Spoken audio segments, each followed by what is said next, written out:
It's International Day to End Violence Against Sex Workers! Hi there, it's Masaki from Queer ESL. 皆さんこんにちは、Queer 英会話のまさきです。今日は、泉ニキさんのリクエストで、英文のアカデミックライティングのコツについてやりたいと思います。Today, I would like to talk about how to improve your academic writing based off of 泉ニキさん 's request. Thank you so much for the request, ニキさん。内容的には上級者編なんですけど、文法用語が英語でどうやって言うかちょっとよくわかんないので、日本語で言います。で、後で調べて英語の字幕をつけますので、英語で見たいという人はぜひ字幕をオンにしてみてください。This video is for advanced learners apparently, but I don't think I can explain the grammars very well in English because I didn't learn English that way. I will put subtitles in English. So if you wonder how you can say what I'm saying in English, then make sure to put the subtitles on, alright? ということで今日はアカデミックライティングのコツを3つご紹介します。1つ目は名詞を動詞にしてみるということ。2つ目は長いセンテンスではなくて短いセンテンスを作ることを恐れないこと。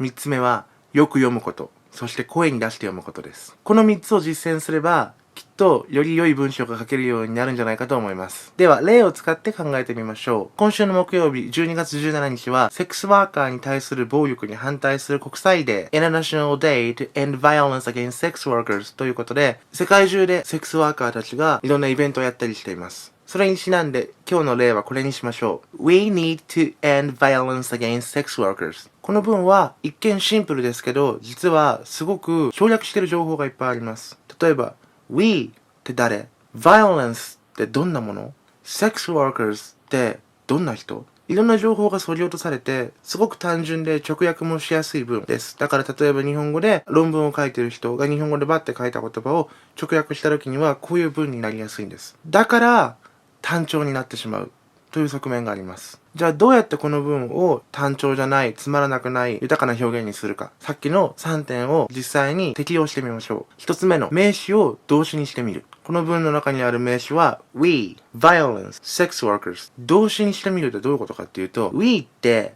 誰？どんな人？その人たちを具体的に考えてみましょう。その人たちが何をやってるのかを想像してみる。そうするとWe っていうのは、例えば、社会制限について考えている人たちだったり、社会運動に携わっている人たちだったり、具体的な人物像が浮かび上がってきます。Violence、どんな Violence？ 具体的に何がされてしまうのか、具体的なアクションは何なのか、どんな暴力なのか。Sex Workers、どんな人たち、何をする人たちのことを Sex Workers っていうのか。っていう風に、使われている名詞に関して、具体的なアクションを想像してみる。そうすると、いろんなことが省略されているのがわかります。じゃあ次に2番目。短い文章を作ることを恐れずに文章を書く。日本の文って結構ダラダラ書けちゃうんですよね。英語も書けなくはないんですけど、英語はあんまりそういうのは良くないと思われてる。run on って言うんですけど、run on sentences は良くないっていうのがアカデミックなところでも他の分野でも結構ほとんどの人がそういうふうに思う傾向があります。なので、一つの文が短いからといって馬鹿にされるようなことはありません。怖がらずにピリオドをどんどん打っていきましょう。じゃあ実際にさっきの We は何をする人？ Violence は実際に具体的に何が起きるの？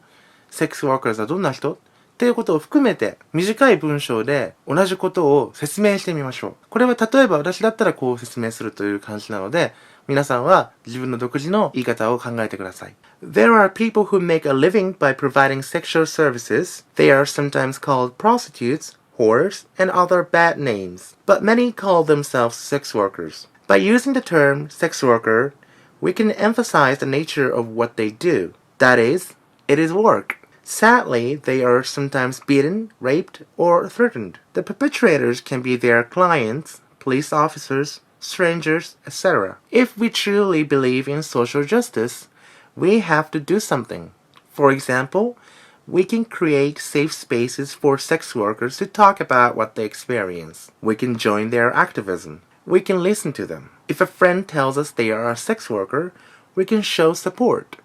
and respect. We can pressure the police to treat sex workers better. We can demand legal changes. というふうに We がどういう人たちか If we truly believe in social justice といったことで具体的になりました。 Violence は暴行されたり強姦されたり脅迫されたりっていうふうに具体的な言葉が出てきました。 Sex workers は性的なサービスを提供することで対価を得て生活をしている人というふうに具体的になりました。 End の部分もついでに具体的になってますね。いろんなことができますよ。セーフスペースを作ったり、警察に対してもっとセックスワーカーの扱いを良くしろっていうふうに要求したり、具体的なことがいっぱい出てきました。これは名詞を動詞にして考えるということと、短いセンテンスを作ることを恐れない。これを実践しようと思うと、いろんな付加情報を付けざるを得ないような感じになっていくんです。私もそれはちょっと不思議に感じてるんですけど、文章を書いてる時に短くてもいいやって思って、実際に具体的に人が何をしてるのかっていうのを考えてちゃんと書こうと思うと、どんどん情報が増えていく。書いてるうちに。余計なことも書いちゃうリスクはあります。でも、難易度の高い、長い、難しい単語を使って、具体的な内容についてごまかしながら書くよりは、全然アカデミックに誠実な文章になると思います。そして最後、3番目。よく読むこと。声に出して読むこと。これを実践することで、さらに文章が良くなると思います。例えばさっきの短い文の羅列の最後、We can demand legal changes で終わると、ちょっと変な感じがするんです。そこで終わりなのみたいな。それはいろんな世の中に出てる文章、論文にしても、人のブログにしても何でもいいんですけど、そういうのをいっぱい読むことで、感覚的に、これで終わるのってなんか手裏剣トンボな気がするっていう感覚がつかめるようになってきます。そうすると自分が書いた文章を最後に自分で音読してみることで、We can demand legal changes. なんか足りない気がする。ここで何かまとめを言わなきゃいけないような、総括みたいなことをしなきゃいけないような感覚になります。他にも読み上げることでいろんな気づくことはあるんですけど、今回の短い文の羅列を私が読み上げた時に気がついたのは、最後なんかちょっと手裏剣トンボだなっていうふうに思いました。なので最後に私だったらこう付け加えます。We need to do everything we can do to make their lives safe. We need to make sure that they can choose to be a sex worker without getting beaten, raped, or threatened. なんかこう、結論みたいな文をここに入れる。こういう判断ができるようになってきます。いろんな人の文章を読むこと、そしてそれをできれば恥ずかしくなければ、他の人の目がなければ声に出して読んでみること。そうするとなんとなく英語の文の組み立て方というか展開の仕方というのが感覚的に身についてきます。そうすると自分で書いた文章も書き終わったなと思ったら最後にバーって声に出して読んでみる。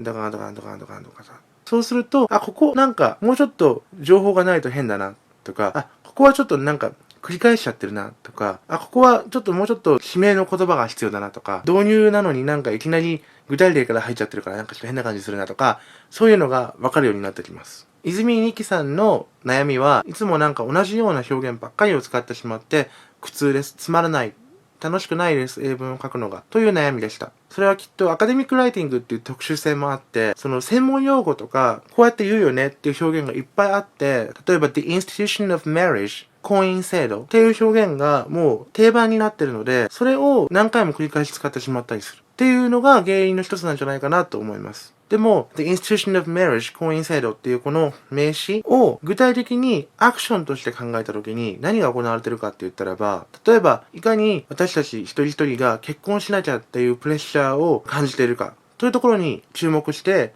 婚姻制度の話をするんだったら The Institution of Marriage って言うんじゃなくて The Societal Pressure to Get Married 社会による結婚せよというプレッシャーという言い方だったり、結婚することで得るメリットとか結婚しないことのデメリットっていう話をしたいとしたら、rewards for marrying and punishment for not marrying っていう言い方をしたりとか、いろんな表現が可能になります。結婚制度っていう日本語の単語が頭にあると、the institution of marriage とか the system of marriage っていう表現しか出てこないかもしれないけど、具体的にどんなアクションが行われているのか、具体的にどんなことが現実世界で起きているのかってことを考えると、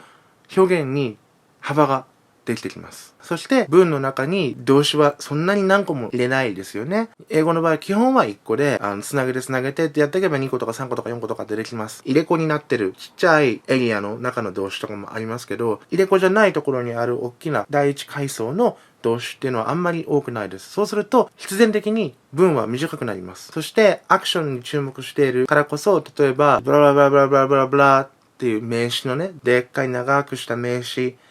is なんとかかんとかかんとかかんとかかんとかっていう長いまた名詞っていうようなって両端がすごい長い文ではなくてすごくわかりやすい文になります。これは多分学会発表とかでも重要で、学会発表でずーっとちゃんと聞いてくれてる人ってそんなにいないじゃないですか。いるんかもしれないけど、その時にこういうさっきみたいなバーって言って is バーってなってると、途中から聞き始めるとか、途中までしか聞かなかったりすると理解してもらえないんですよね。だけど、アクションに注目して、短い文でってやっていくと、ここの途中で聞き始めて、ここはわかんない、意味がわかんないかもしれないけど、この後はわかるっていうメリットがあります。さらに、読む練習、人の書いた文章を音読するっていうのをやっておくと、発音の練習とかにもなるかもしれないし、ただ単に、ダラダラダラダラダラ、ダラダラダラダラダラって読むんじゃなくて、多少、人前で話してるかのような演技で読むようにすると、リズム感みたいなものが身についてくると思います。文章を書くときにも自分で読み上げてみて、こここうしてみようかな、こここう足してみようかなっていう風になるっていう便利さもありつつ、同時に学会発表とかで喋るときにも抑揚とか、話へのオーディエンスの引き込み方っていうのも身についてくると思います。なので、名詞を動詞にしてみる。短い文を作ることを恐れない。そしてよく読み、声に出して読むこと。この3つを実践すると、アカデミックライティングが良くなるというだけではなくて、アカデミックな場での英語を使ってのコミュニケーション、学会発表の場でも、ゼミの発表でも、ワークショップでの発言でも何でもそうですけど、すごく役に立つと思います。私自身も別にとても良い書き手ではないので、私が言っても説得力がそんなにあるかどうかわかりませんが、少なくともこの3つは私が今よりも下手くそだった時代よりはマシにすることを助けてくれたコツでした。なので、もしいいな、それやってみようかなと思うものがあったら、試しにやってみてください。というわけで今日はアカデミックライティングのコツでした。もしこの動画が気に入ったら、チャンネル登録したり、いいねしたり、Facebook に投稿してください。では、ありがとうございました。